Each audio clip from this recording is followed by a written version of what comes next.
Well, hey, what's up, y'all? How y'all doing? Welcome back. Throwbacks. I'm Sherm. Uh, got a nice little different show, for you today. Right. So I was looking at the Willie Lynch papers, documents, whatever. Right. And so you got two thoughts, right? You got one thought out there that says Willie Lynch, it was a slave master that was sent. It was a slave master that came and gave them the Willie Lynch doctrine and everything, and that was what they used to control the slaves, and if they implemented that it was gonna be, what controlled us when even we didn't know it was gonna control us in the future. That's what they thought, right? And then you got, I was talking to an educator today.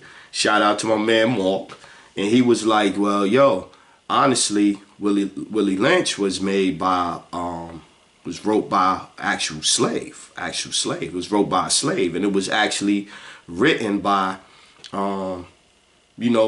he was just looking at the conditions, what was going on. You know what I mean? So he was just pretty much like writing down what was going on, what was taking place." And I guess once he wrote that down or whatever, they got it, and then that's what they use. So either way it go, that's the two thinkings behind where the origin of the Willie Lynch papers came from, or doctrine or whatever. And so this not me knocking this not me knocking nobody. This is me pointing out similarities between my life, society, and what was written 1760. So what, almost 400 years ago they wrote that thing, and it's I saw the similarities, like I said, even in my life, right? So this thing is about, like I said, this is about, it's really about breaking mental things that we've been thinking was indoctrinated into us over all of these years. This is about breaking some of those things, man, because you got to realize this is just looking at it from a what it was perspective, what it was. We were another people in another land brought here. They tried to mix the white blood in with us and all of that stuff. And then in the end, you look at it, it's like we still in a land that's really not ours. They still tell us to this day, we say so, well, go back to Africa. So it's really not our home. This is really not our homeland. They don't treat us like it's our homeland. The laws wasn't made up for our homeland. So we are people right now that really don't have a homeland. So, okay, that's one. So we don't have a homeland. We not even gonna try to conduct ourselves and carry ourselves like we should have a homeland. Like, yo, okay, we lost and this ain't our land, and okay, F it. They don't care about us and we ain't gonna care about ourselves. So we gonna just keep killing each other off and blah, blah, blah, blah, blah. But, whatever. So, but anyway, so I looked at it, and so, throwback, and how do you tie it into now? Because, like I said, I see stuff that's still going on right now. You know what I mean? Yeah, I was like, yeah, I wrote down, I even lived the Willie Lynch teachings. You know what I mean? My life, I could see the similarities. And shoot, my mother picked cotton. So she was, back when cotton was still roaming around, they was still bugging. So yeah, so it influenced our lives. So if it influenced my lives, I'm sure it touched other people's lives, or you going to see some of the similarities. Okay, so this, I got to the end, and at the end of the paperwork, they go into the experiments that they was going to do. So the first experiment was to take two married couples, and once they had children, a boy and a girl, to take the man out of the house. See where some of this stuff started at.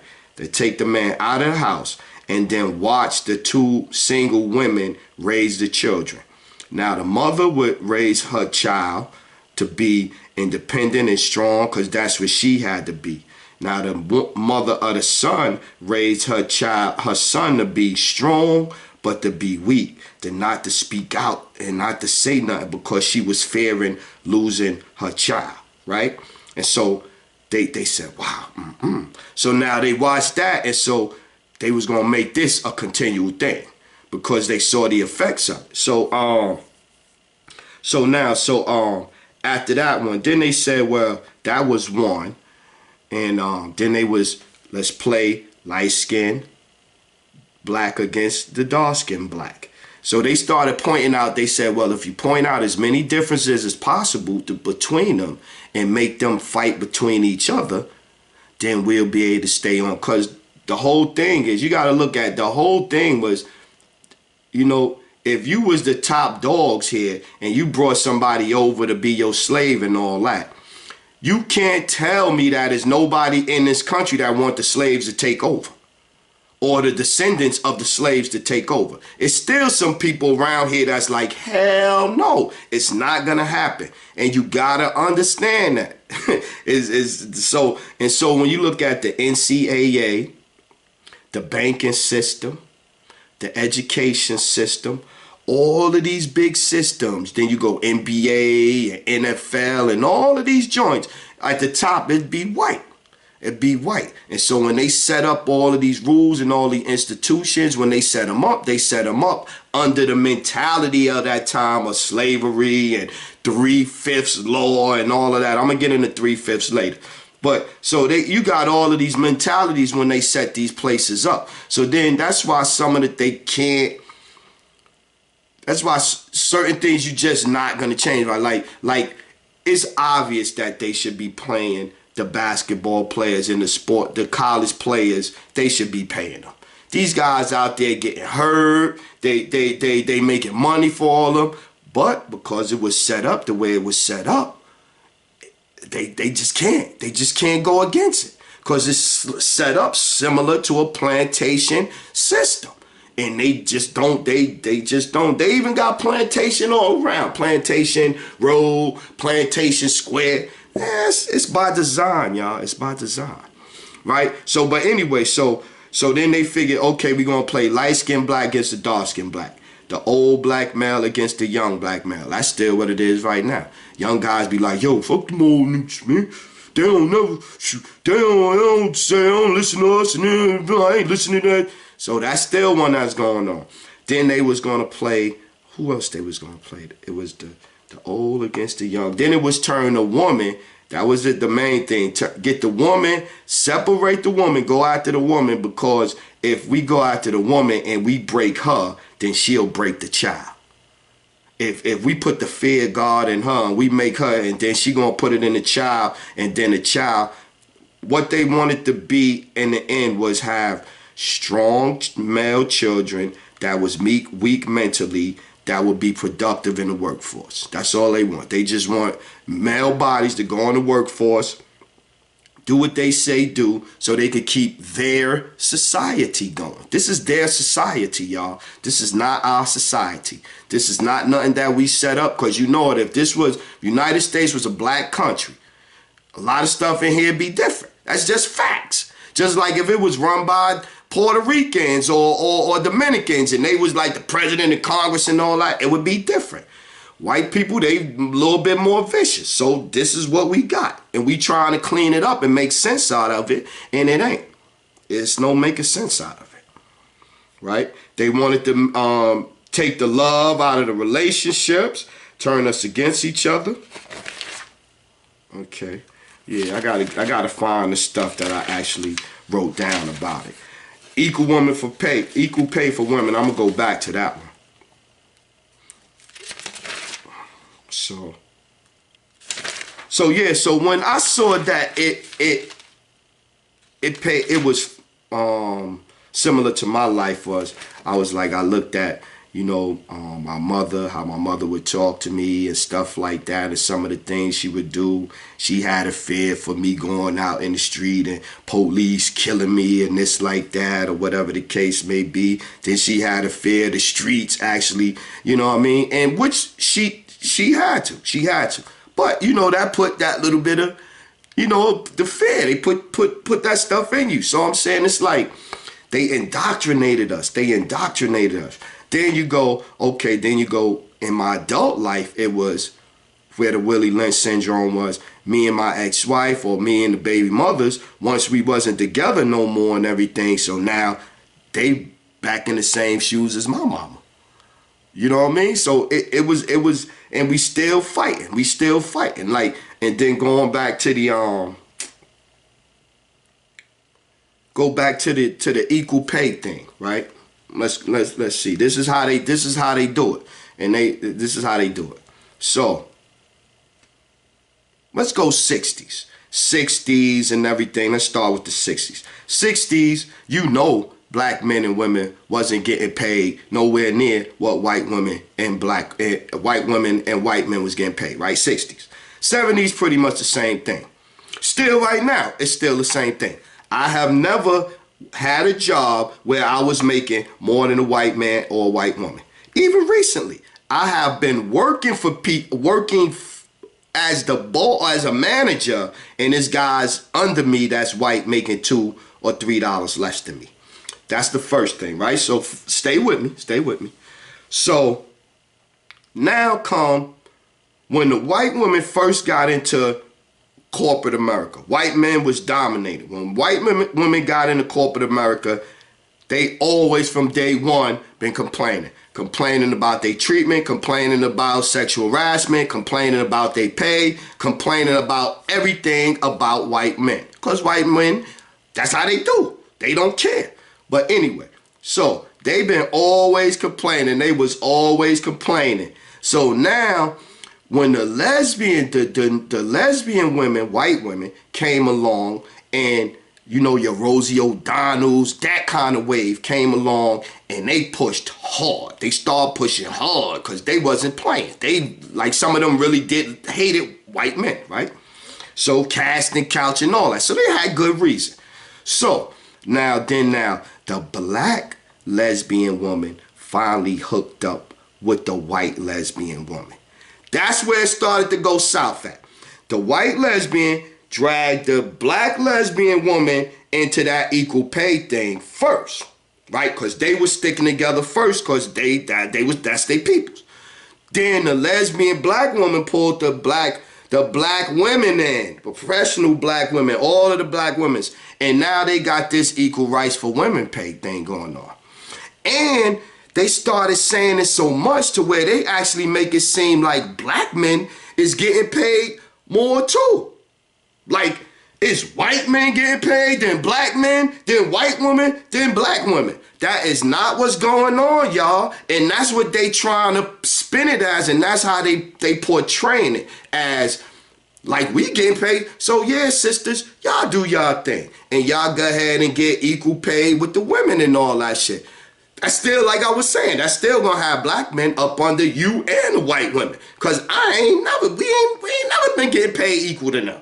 Never. They ain't never, and they not gonna pay us equally. I could tell you many of y'all where I'm doing the same job, dude making 10, 20,000 more than me. Period.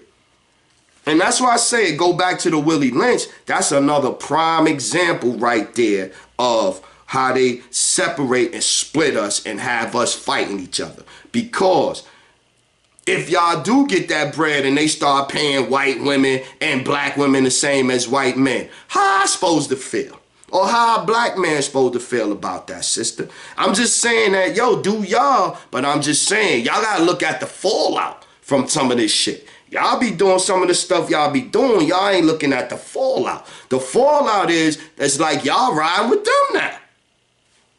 Y'all supposed to be our queen. Y'all supposed to be our queen, right? But y'all riding with them, and that's cool. And while I'm talking about that whole queen thing and everything, a sister respect a black man. He come up, hey, what's up, queen? How you doing, my queen? Everything going good today or whatever. I had one sister tell me when I'm checking out, come up, I say, hey, what's going on, sister? Oh, you can't call me queen? Wow. That's how we do it now? How many of y'all be ready to call a black man king? Y'all don't know. Nah, we deadbeats. We pieces of crap. We this, we that. We gotta give you our resume and all that before we even get a decent conversation out of you. But y'all supposed to be called queens. I'm telling y'all, yeah, I'm telling y'all, man. And this not this, like I said, this just me pointing stuff out. This me saying what it is. Y'all can say, oh, he angry black man, but he angry right black man. It's the difference. See, when you angry, you just, oh man, the sky's orange. But if you, oh man, the sky be blue all the time. Like, yeah, you can say, oh, why you complain? But he right, the sky blue. I'm telling you.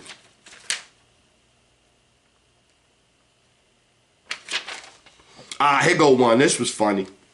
Not funny, interesting. So, the Church of Jesus Christ of Latter-day Saints just reversed its 2015 rule. And now, the 2015 rule said that the children of gay parents was not to be baptized in their church, Church of Mormon, excuse me. And homosexual relationships and marriages is what they call them, apostates. Like they basically turned their,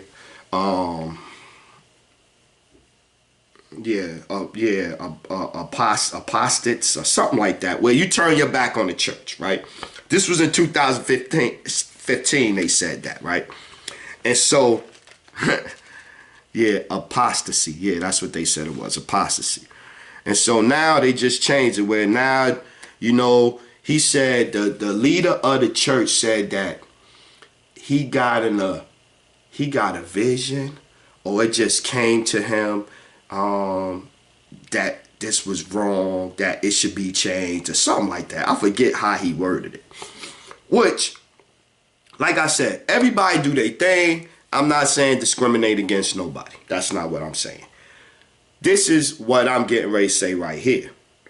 What about the other people in their church that was happy with the original decision? That's all I'm saying. Like you got a religion where everybody is happy. Or say 75% of the people is happy with the 2015 rule. They said, okay, yeah, you got 15, 30% that's not happy with the rule, right? And so, okay, so now you're going to change the rule to make the 30% people happy? What about the 75%? They just have to get along. They just have to accept it now. You know what I mean? This is what happens. This is what happens with religion. This is what happens with religion.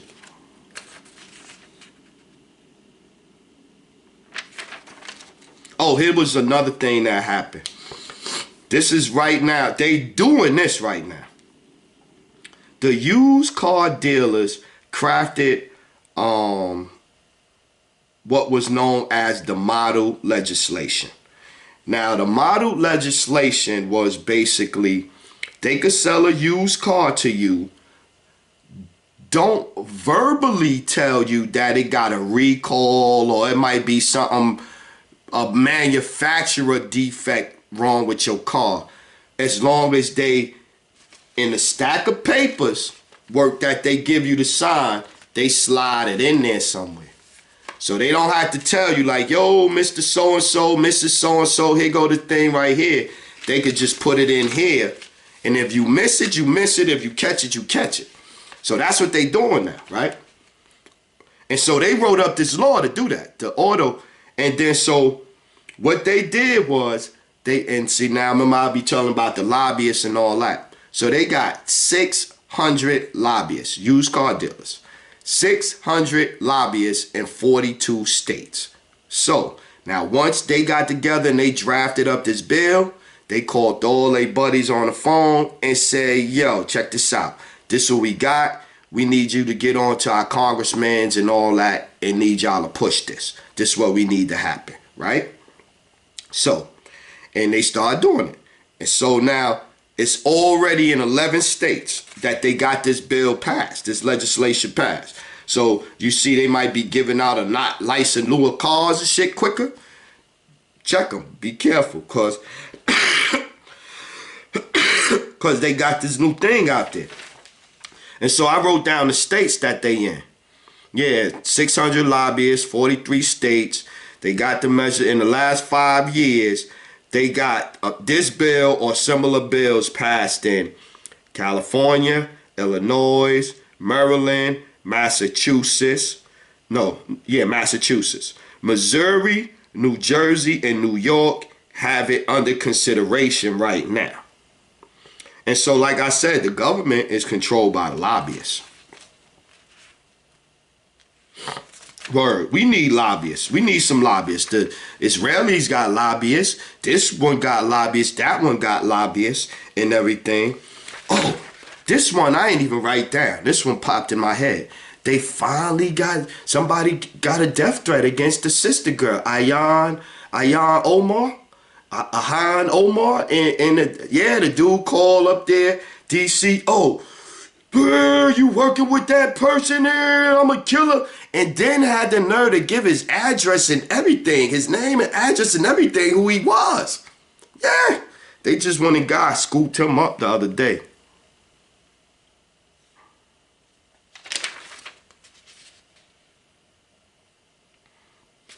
So, here go another one, right? See, talk about perception, right? Let's talk about perception. In the NBA, any of y'all watch basketball in the NBA right now, who they say is the great coaching basketball minds?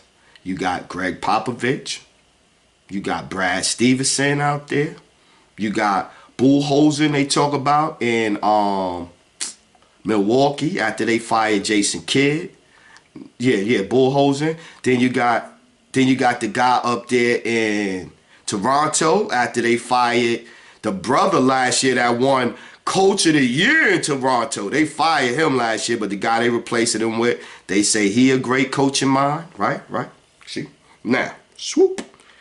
What about Nate McMillan? Nate McMillan got no players over there, no all-stars. His team is currently 4th in the league in the Eastern Conference or 5th. Doc Rivers with no superstar in the Western Conference where they was pegged to win 30 games. He in the playoffs and everything. What about them? What about the great basketball minds there? They actually went in and doing it. You know what I mean? And then Mark Jackson. I just can't get. Yo, Mark Jackson did not get a job again yet. And he was there the year before and they give Steve credit, all of the credit to coming to Golden State and unlocking their championship potential. Tell me, because one thing they don't want to start doing here is promoting black intelligence. That's what it is. They don't want us to promote black intelligence. That's why all they really promote and shine and I mean, think about it. You'll have a rapper or somebody end up sitting down going to talk to a politician about the situation in our community. You know what I'm saying? They reaching out to rappers. Like rappers is the intellectual giants in our community. You know what I mean? So it's crazy, man. It's crazy. Rich Paul, LeBron James, homeboy, his manager, they got Clutch Sports, right? So if it was a white guy making the most, see, it's not taking advantage. See, when they would be doing it, it'd be making the most out of his friendship with his friend, and he started a business, and now he's a thriving, successful businessman. That's what they say about Rich Paul. He's too aggressive. It's LeBron James really company and this and that. You should hear some of the dirt they be throwing on him, brother. They done grew a company. He's a good manager, good agent. He got a couple of other people besides LeBron James. But again, like I said, they don't want to promote black intelligence, hard work, entrepreneurship or none of that type of stuff. They don't, y'all. That's what I'm saying. I don't understand how y'all think they still have our best interests in heart all the time or in mind all the time when they saying stuff and they giving us diagnoses and or they telling us that the education system is best for us, or when they looking you in the eye and telling you the legal system is not slanted or not racist. I don't see how y'all believe them. On one hand, y'all know they be lying, but then on the other hand, y'all still be believing them and co-signing them and trying to dress like them, trying to be like them, and trying to walk like them, act like them, think like them. It's just crazy. And so that gets me to Dr. Amos Wilson, black psychologist and everything. And y'all need to check that brother out. Y'all need to check that brother out. He need to check that brother out. Because a blonde-haired, blue-eyed Jesus is just a lie. It's a lie. It's a lie. Nowhere in the Bible is he described like that. This is from the psychologist. It's not my words. It's his words. There's nowhere in the, yeah. And then he said the concept of praying to a white man is mentally bad for our essence. Like, this the guy that oppressed us, that slaved our people, that this, that. So even if that's his God, even if that's his God, why would I pray to his God? That's his God. His God didn't help me when they had me, when they had us in our situation. His God ain't help us. You know what I'm saying? So why would I pray to his God? That's kind of like having love for the aggressor, man. Yeah, just because we have positions of authority in America, like most of the black people I see them. I got friends. You get up high, you lose yourself, the company is your life, and this and that. And you end up not, and it's one thing to go to work and do what you got to do. It's another thing to go to work and buy it, hook, line, and sinker. Excuse me. Breathe it, swallow it, live it. Yeah, this is my life. This is my life. That's when you bugging out. That's when you bugging out. Word up. That's when you bugging out. And I can't do that. That's what I can't do. Yeah.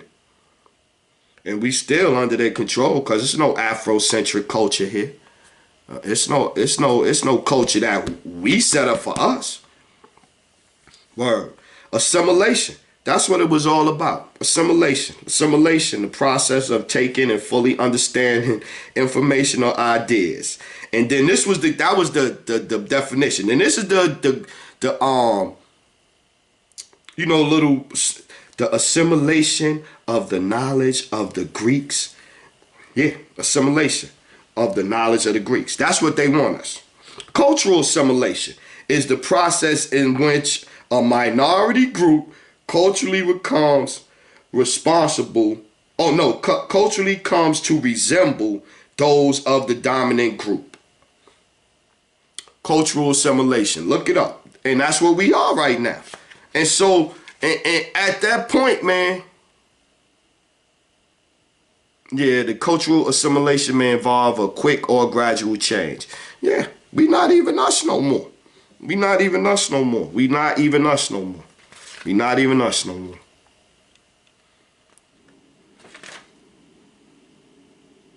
Okay. Okay, there. I finally found my Willie Lynch notes. Okay, lynching is called that because of his name. This guy came from the West Indies.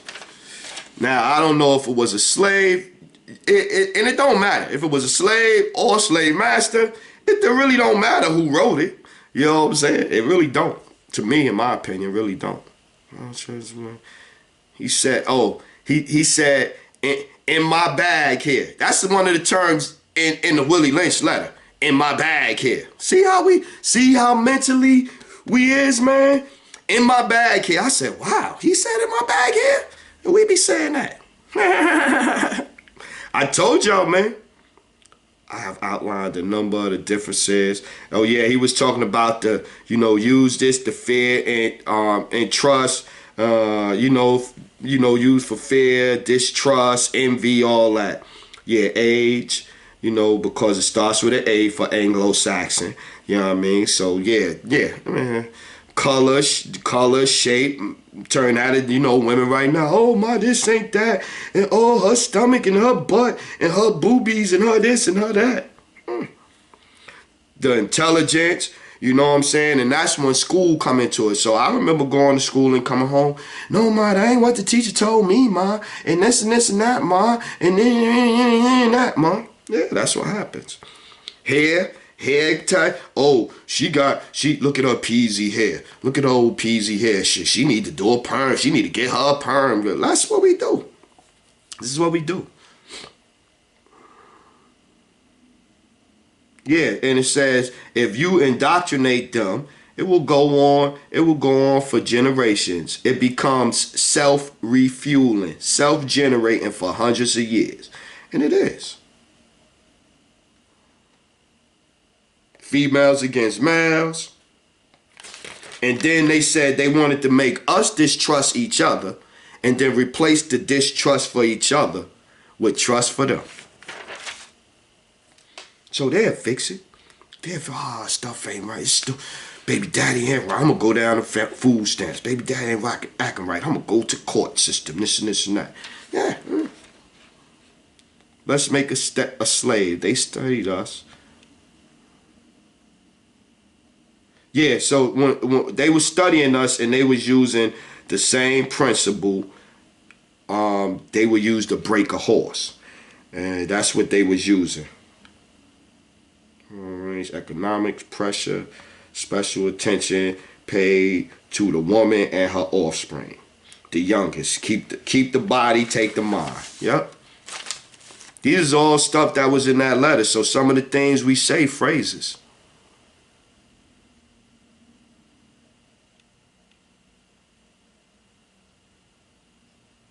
Yeah. They will deliver the child to you. And stuff like, yeah, some stuff I just ain't gonna read. You know, it don't make no sense to read. You know, like how they would when the slave, even after all that, Kanye West, motherfuckers broke and did all they stuff and everything. And yo, I ain't with that shit. They would take him, tar and feather the slave, a horse on this and a horse on that end, tied to his feet and legs on both ends, and pull him apart and burn him. Burn him while they pulling them apart. That's the type of stuff they did. They were savages, man. They were savages. Yep, got that right here, yeah. Savages. And then they said, the woman, test her. Test her, see if she will submit to your desires willingly. Test her every day. This is what it said. In every way, because she is the most important factor for good economics. Because once she's submitting, you have the children, labor. You reverse their nature, destroyed the male image in her eye, where she would be left all alone, from her dependent state to a frozen state. And she will raise the offspring in reverse roles. Yeah. And so that's why you get back to the all of these little petty differences and stuff that don't make no sense. And the sister be's hard standing on it too. So I'm talking to a young lady today. We talking and stuff, and we chatting and stuff. And so we met some outside, hadn't hooked up or nothing like that. Just talking, exchange numbers. We haven't went out on no date or nothing like that yet. So I tell her, yo, I'm going to go make a run, go get something for my bro up there, and go shopping or whatever. Oh, get me some sneakers.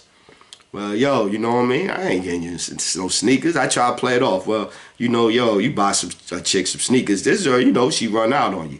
Oh, well, yeah, that's an old saying, this and that. Yeah, that's an old saying, but people is doing it right now. That's a new thing happening. And so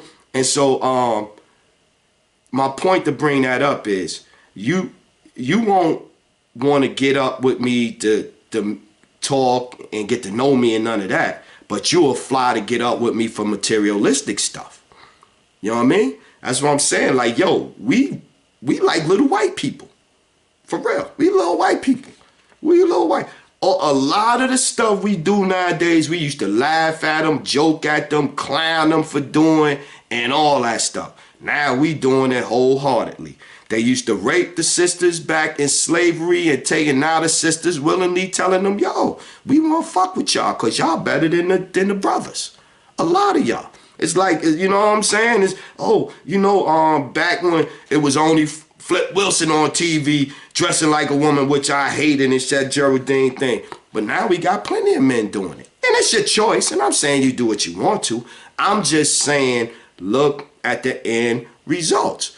We play right into their hand, yo. We doing everything that they want to help them stay comfortable and keep things going on. We worrying about Russia. We care about Russia. The hood is messed up. We care about what they doing in Russia. Word up. Because even if they decide, is it going to help us? No, it's not. But we all worry about Russia. We worried about what's going on over here in the White House and all that, but not the house right next to us in the hood. We bugging, man.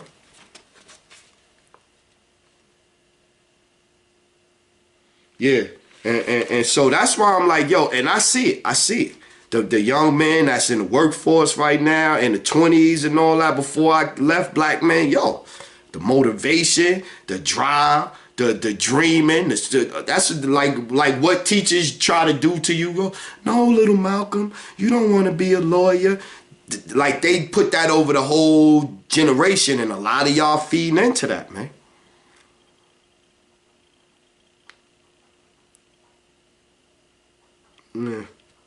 Yeah, I was going in on it. That Willie Lynch thing really had me bugging. Yeah, cause they said, and then they said they wanted to crossbreed ninjas. I wrote ninjas, so I wouldn't write the bad words. So I'm saying ninjas instead of, you know what I'm saying? So they crossbreeding the ninjas means taking so many drops of good white blood and putting them into as many ninjas as possible. So in other words, let's go around and have sex with all the women and make sure all of the babies come out with a little bit of our blood in it. That's what they did. That's what that says. Shave off the brute's mental history, then put thoughts in their brain like floating balls in a vacuum cleaner. Yep. And then they said because if you break them too well, if you break them too well and they learn and adapt, because the slaves will be in your house talking to you eye to eye, man to man. So that was their fear. So they didn't want that. And so now you got somebody like me. I know all they shit. I know all they shit. I know the politics. I know my way in the politics. I know all they stuff. I know all they stuff too well. I'm like the Willie Lynch. I'm like the Willie Lynch.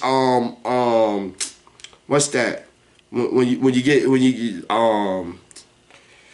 for the clear the flu shot up.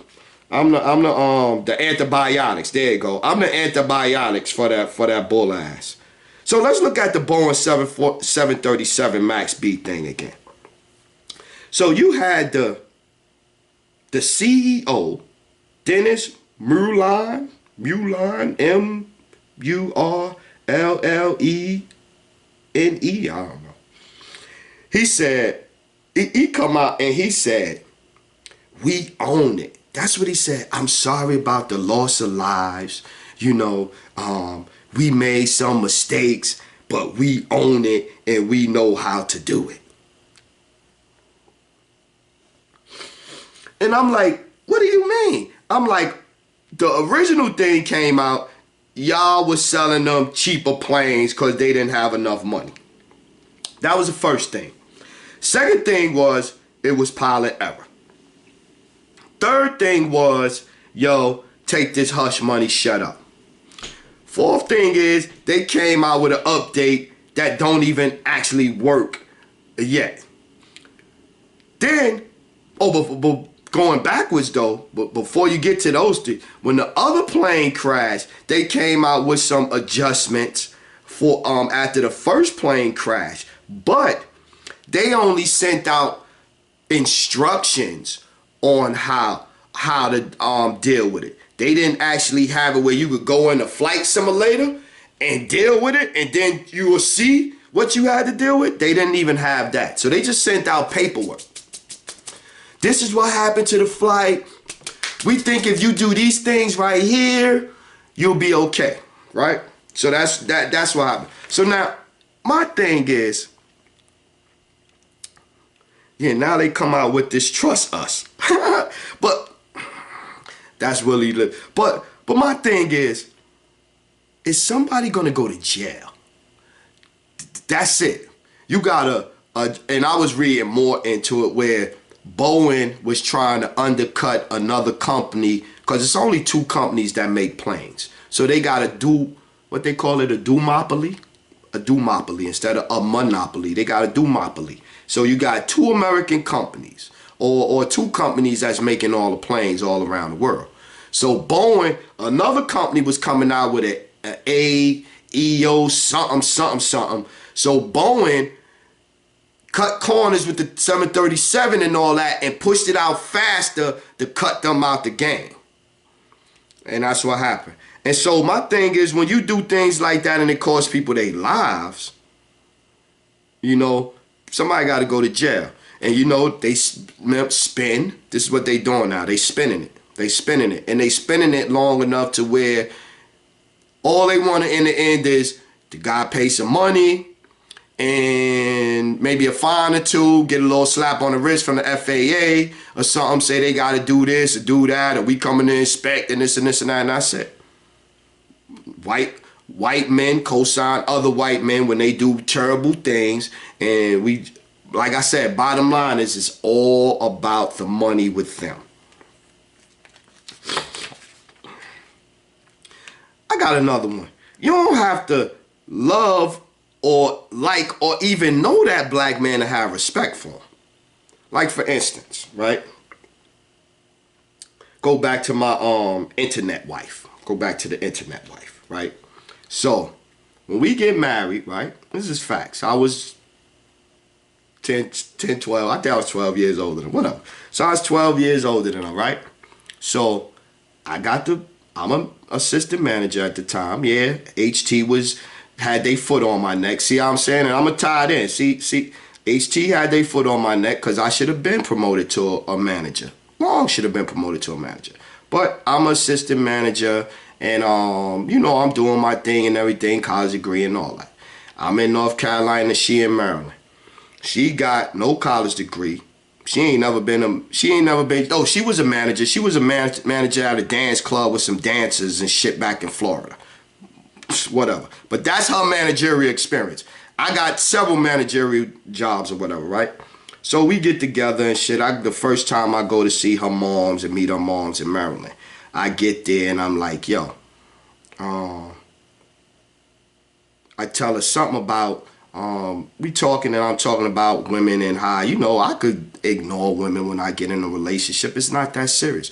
Oh, no, you a man. You gotta this and this and that. This the moms. You gotta. All right, so then I tell her something about the plastic forks and stuff like that, because, you know, you go to people's house, I'd rather have clean plastic than some old rusty fork or something that been there. That's just the way it is. So she tell, that. So, and I say that to say that, you know, I'm meeting somebody and I'm doing my thing, and in my head, I'm feeling like I'm marrying somebody that should be definitely appreciative, because it ain't like she no millionaires. She ain't doing nothing spectacular with her life. She just working a job, and I want to get, you know, I'm getting married to, you know, and I'm trying to, and so I'm like, even you busting my balls? Even you giving me a hard time? And I feel over here like I settled when I married you, and you giving me a hard time, and your mama talking junk? And then you end up giving me problems because I don't want to go to church, but I'm paying rent in here, and I'm paying for you to do all of everything and everything. I'll tell you, and you giving me a hard time. And then that goes back to what I was saying, Willie Lynch, man. You not happy at home. You not happy at work. Harris Teeter got their foot on me at work. I'm in there trying to get promoted. I'm trying to get promoted. They not recognizing it, and I'm coming home, and this chick I'm taking care of treating me like I ain't nothing. Sisters.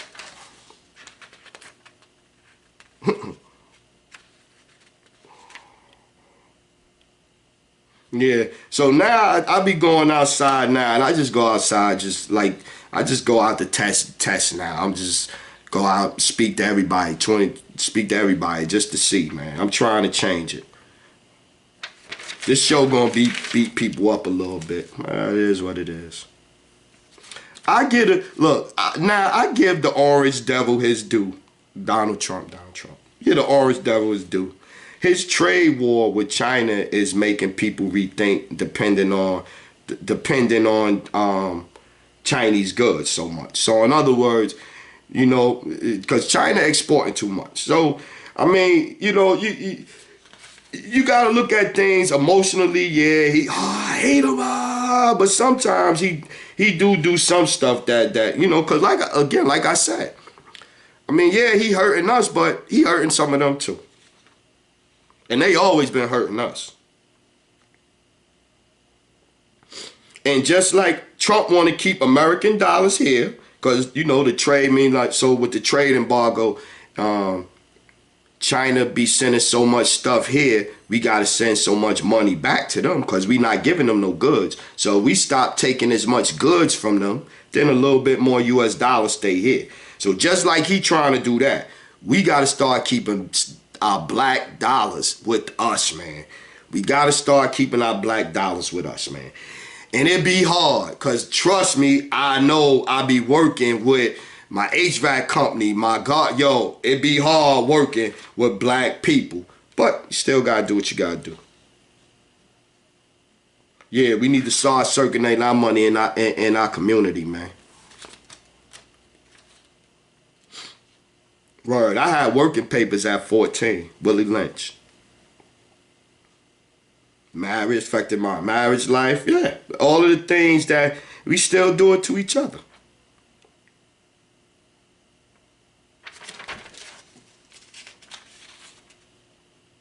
Yeah, I was like, it because I mastered their world, but still love and loyal to my true first love, my people. I just did the reverse, Willie. I did the knowledge born, excelled, and now I got my synopsis. My synopsis on my travels through their world. Yeah, because, I mean, I be asking questions. So here go the questions I ask. But logically looking at it, why would you ultimately let the people you enslaved take over your land? Just logically. I know I wouldn't be down for it. Or be your equal. This system wasn't originally designed for that. Remember the 3/5? Remember, so let's stay on the 3/5 for a minute. 3/5 was when they thought 3 white men was the equivalent in intelligence and everything of 5 black men, right? That's what that is. They still got the bank, 3/5 bank right now, 3/5 bank. So you know it's some white people smiling. They get them a warm spot in their heart when they see that 3/5. Like, yeah, remember them days, right? So now my thing would be, if you're a black person right now and you got your money in 3/5 bank, you might as well say you supporting Klan activity. Yeah, because the branches for this bank is in Ohio, Kentucky, Indiana, Michigan, Illinois, Florida, Tennessee, West Virginia, Georgia, North Carolina, the Confederate states. This is Ohio. This is that. Well, I seen the Klan rally out there. They had a Klan rally every year. Yeah, you might as well say that that next KKK rally you see is you supported it. It's on you. Your bank fees. Yeah. Yeah, see, that brings me to my reparations watch. So y'all can see I drew it. That's my watch right there. My reparations watch. So yeah, the clock is crazy. I need graphics. I need a graphics department. You know what I'm saying? But anyway, Three-Fifths Bank was founded in 1860 on a bank in Ohio Valley. Total assets is 194 billion. Yeah. So basically, that bank was the only, well, the big and the first bank in Ohio and stuff. And so that's where all the slave owners and all that put they money at. So that's one of the, they could be CC'd in this lawsuit when we get right.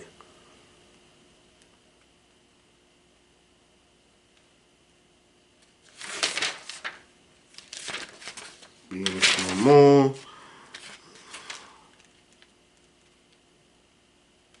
Yeah, we not being who we naturally supposed to be, right?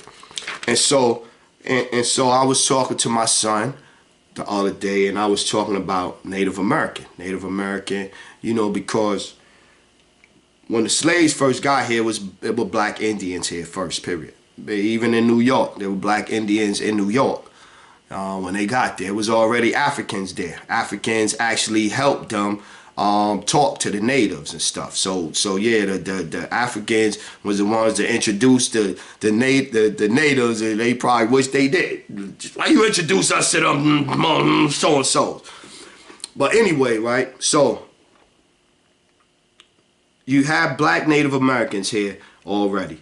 My mom's is African American. My pops Sioux Indian. My son's mom's is black and Cherokee. So I say that to say he got Native American in us. Most of us got Native American in us. Most of us here. Most of us. Not all, most of us. Right? So, and I say that to say this. Native American religion is based on millions of gods, millions of deities. And even though they all had all these different deities, everybody got along, everybody played well and everything, because they was all based on the same thing. The water, the air, land, animals, the everything. In tune with nature, everything. Like that, that's what it is. And so I was telling them, I used to work at the Indian Museum, Native American Museum, Custom House in New York City, right? So when I'm working there, and they used to do the they have the you know, the little gatherings and stuff where they would, you know, playing the music and beating the drums, and it'd be loud, and the whole building, they'd be up there going on. And I was telling them how you be down there and your blood tingling. You know, my blood tingling listening to that, and I could feel like my blood going, yeah, bro, where that been at, right? And so I was telling them, I said, cause we running away from who we truly are. Like the things that connect you to your ancestors and stuff like that gonna make you feel good inside, and you ain't even gonna know why. You ain't gonna know why. That's why they don't want you to, that's why they don't want us embracing none of our true essence. That's why they want us to be mimicking them and to be a darker version of them. That's what they want. So that way we won't be thinking about changing things. We won't have no issues with everything, because we will fit in just like them. You know, every place I look around, there's black people doing the same thing and just looking like white people. Just doing the same thing. Just that because we saying, oh, it's black now, it's still the same thing. Yeah, internet wire. Yeah, it's crazy.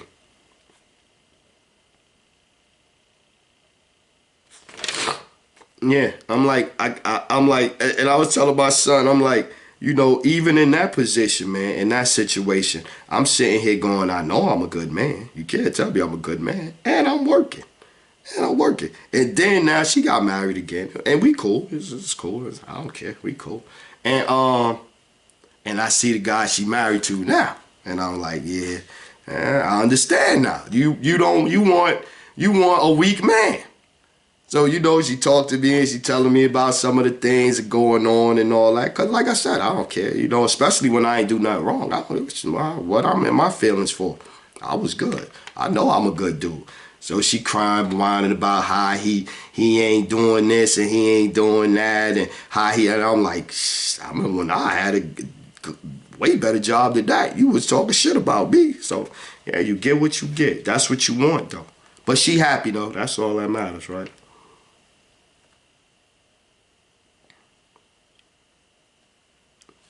Then I gotta be a Christian. Yeah, whoop, whoop. Nah, that ain't happening.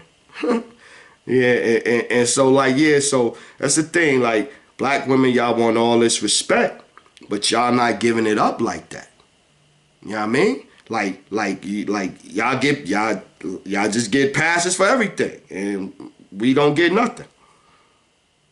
Didn't respect, yeah, she didn't respect me as a man before even meeting me. So how you gonna, how you gonna change and learn to have respect for me? You supposed to have respect till I do something to make you not, till I do something to make you not deserve to give me that respect. Then it's on me. But until I do something, you gotta give me that respect. I demand it. I demand that respect. Word up.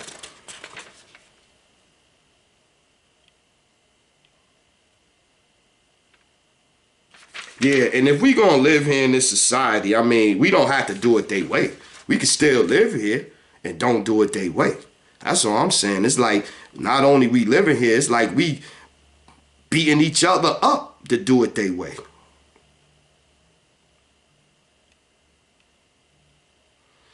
Oh, here go one.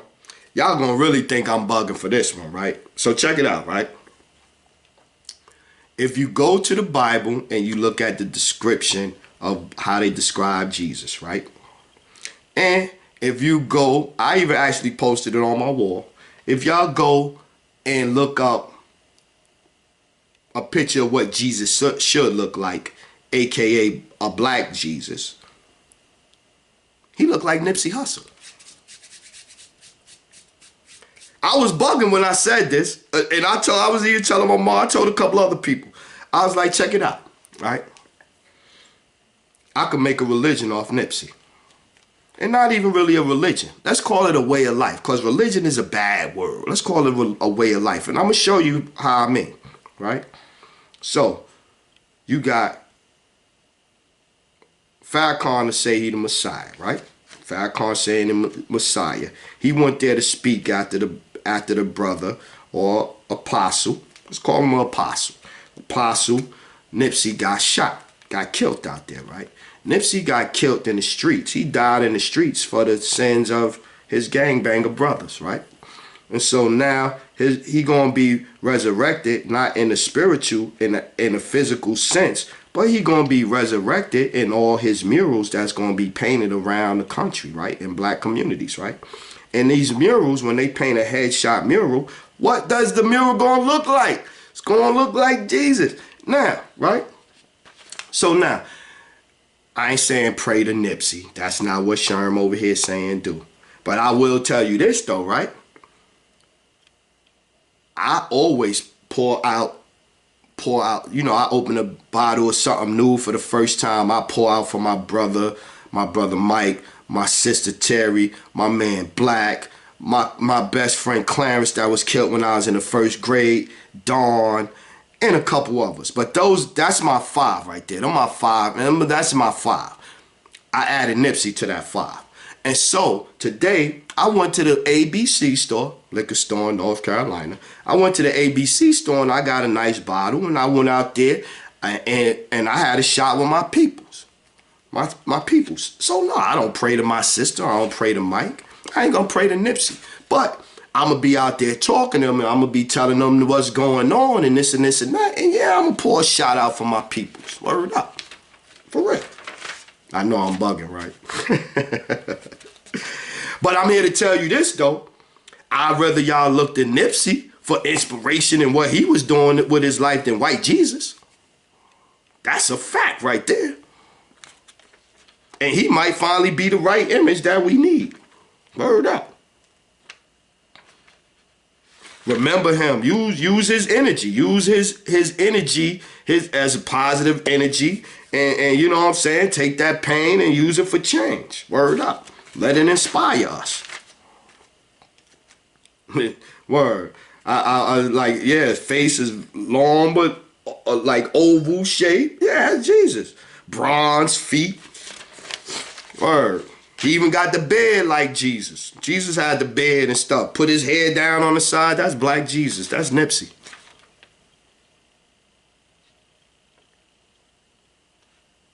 Yo, you know, oh, here go one.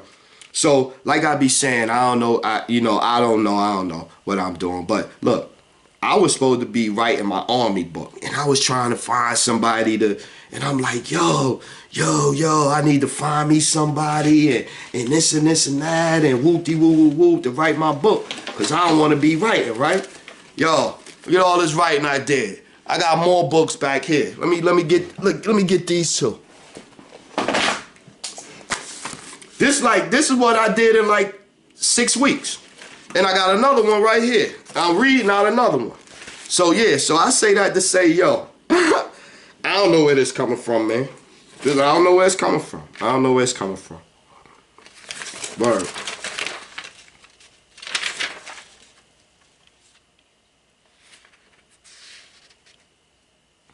Somebody need to go to jail for that plane thing. I just keep writing that in here. Somebody need to go to jail for that plane thing. Religion of Nipsey. They need to pay them young kids, though. Them young kids, man, in March Madness, they out there killing themselves, hurting themselves and everything. And you notice how they portray black male athletes and black female athletes different. Like when they showing it on TV, they rarely show the black women and the females arguing and all that, and the emotions and all this. With the men, they love that, man. They love that. It's a difference how you gotta really pay attention to how they do it.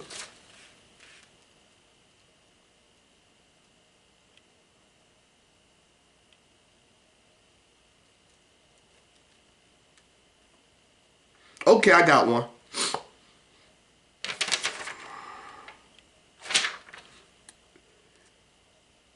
If you believe in a fake preacher, as far as like, you know he, Creflo Dollar, right? Fake preacher, right? So, even though you know Creflo Dollar is faker than fake, when you see him, we still give him respect like he's somebody that to be respected. He still get the respect of the community. He still get the, oh, hey, minister. Man, you don't get your fake pimp Bible self out of here, man. That's what he should be getting from him. But we give him that love. And that's what I think, man. You still see him and you feel spiritual still, right? But, and so that gets me to this point, right? So, if you feel like that wankster still got a connection and hooked in personally with God, why can't you be? Like I was saying last episode, you get the different books and you get to read them and all that, and you build your own thing. You don't need Creflo no more. You don't need Creflo. That's what I'm saying. That's what we gotta let go of that religion. We gotta let go, yo, because we plugged in the matrix, yo. We in the matrix. And that goes to that gets me right on time. A sister wrote The Matrix and the Terminator, y'all. A sister wrote The Matrix and the Terminator. I'm gonna get into it later, but a sister, I'm gonna come back to this on another episode, because we gotta go deep on the Terminator and the Matrix. But you gotta think about the concept of the Matrix. The Matrix is basically where everybody fall in line, be a sheep, don't question anything, even when you know it's right, just accept it, and just the sooner you could forget about it and go on with your normal routine, it'll be just don't make no blips in the Matrix, right? A black person had to write that, because we in the Matrix. That's what our life is, man. Our life is the Matrix. You're not really who you are. Just come over here, plug into the school system, and then into the workforce and lay down, and we'll see you at 67. Then we'll see you when you die. The Matrix. Word up. The Matrix. Hey, yo, prisons in the United States make $182 billion a year. Prisons. Big business. But in closing, man, yo, I want to say, man, I think I'm pointing out the stuff. I know I see it. I think I'm doing a good job pointing it out and making my case and all that. But like I said, yo, I just want us to wake up, man. For real, for real. I just want us to wake up. I just want us to wake up. I want us to be winning again. You got a guy, Samuel L. Little, 78, out there in California, admitted to killing 90 women. 90 women. From Florida to Texas, most of them black. I saw one as young as 19 years old. Yeah, this guy out there in California. So, and I seen it's, there really is, in the United States, there is a there's a collected, organized group of people that kidnap women and children in the United States, black and white, and everything, and stuff, and so we got to start being vigilant, man. We got to start paying attention. We got to start sticking together, man. And yo, we got to start reversing some of the things that we do. We just got to start reversing them. You know what I mean? I know I'm doing my part. I'm going to do mine. I'll be looking at myself. I'm looking at ways to better myself. And I think collectively we all need to be at that point right now, because, yo, it got to change, yo. It got to change. Yo, I'm Sherm. Thanks. I'm going to try to get back to y'all real soon. Hope y'all enjoyed it. Love, man.